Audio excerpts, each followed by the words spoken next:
ในวันที่12เดือนกรกฎาคมปี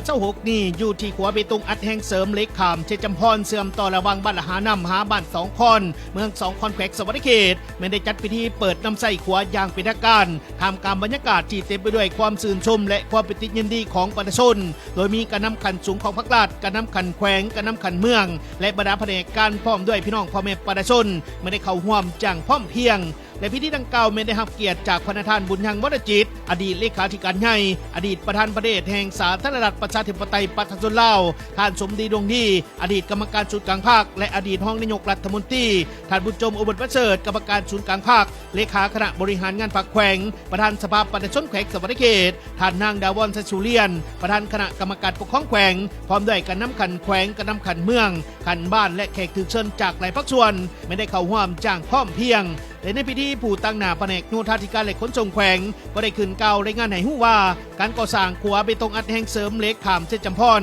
เป็นโครงการที่มีความสำคัญภายใต้การพัฒนาขยายแผนพัฒนาเศรษฐกิจสังคมครั้งที่10ของแขวงสวัสดิเขตและครั้งที่7ของแขนงโยธาธิการและขนส่งเพื่อยกระดับโครงสร้างพื้นฐานอำนวยความสะดวกในการสัญจรและสร้างเงื่อนไขให้กับพี่น้องพ่อแม่ประชาชนสามารถเดินทางได้ทุกฤดูกาลสอดคล้องกับดำรัสเลขที่348/รบ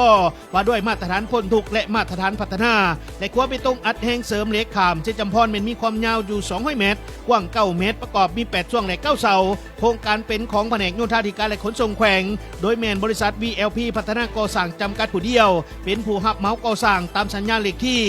2516/ยทคลงวันที่12เดือนมิถุนายนปี2024ด้วยมูลค่าการลงทุนทั้งหมด44ตึกกกีบโดยนำใส่งบประมาณปกติว่างเป้าหมายเฉพาะสมทบกับเงินเกินแผนและโครงการมีแผนก่อสร้าง32เดือนแต่ผลการจะตั้งปฏิบัติตัวจริงใส่เวลาเพียงแต่23เดือนและสำเร็จ